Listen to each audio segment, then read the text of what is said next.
Wow বন্ধুসকল, মই আজি নাৰিকল গছৰ ওপৰত উঠি বহিছোঁ। আপোনালোকক মই দেখুৱাবৰ কাৰণে ইয়াত উঠাৰ কাৰণ হ'ল, চাওক ইমান সৰু এটা গছ, কিমান নাৰিকল লাগিছে। তো আজি আপোনালোকে মোৰ এই মিনি ব্লগৰ মাজেদি চাব পাৰিব। মই আপোনালোকক দেখুৱাই দিছোঁ হাজাৰী নাৰিকল। চাওক এটা গছত অলৰেডি মিনিমাম 300ৰ ওপৰতে নাৰিকল লাগিছে।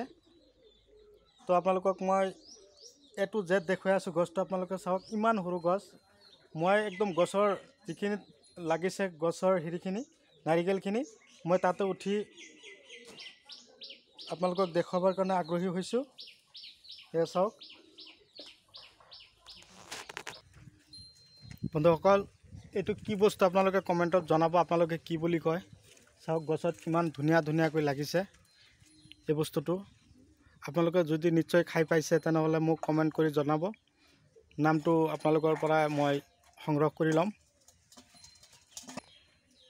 চাওক বন্ধুসকল, এটা ৰঙালাও গছতে কিমান ৰঙালাও লাগিছে। ইফালে চাওক, এয়া চাওক ইফালে আৰু এটা কিমান ডাঙৰ হৈছে, ইফালে আৰু এটা, ইয়া চাওক তলফালে লাগি আছে।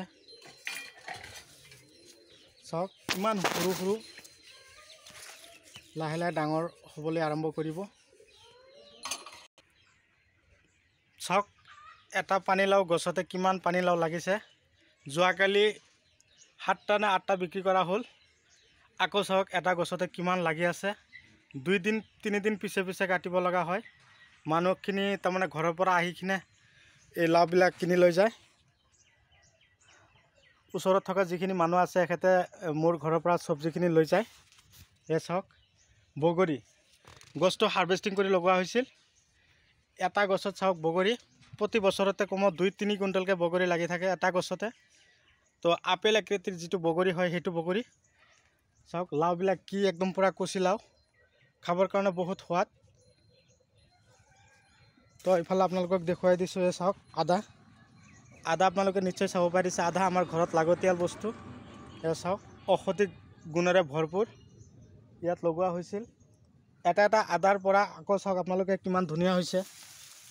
চাওক এটা গছতে 1 কিলোৰ ওপৰত হৈ গৈছে।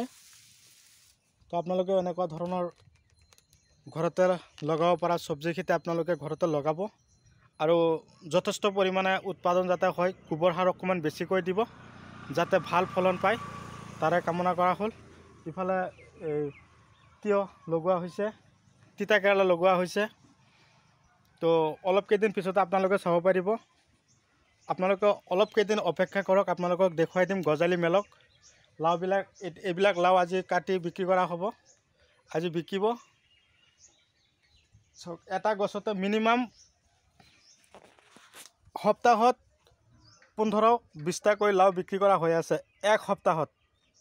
তেনেহ'লে চাওক গছত কিমান লাও লাগিছে। তো পৰৱৰ্তী ব্লগত আপোনালোকক পুনৰাই লগ পাম। ধন্যবাদ।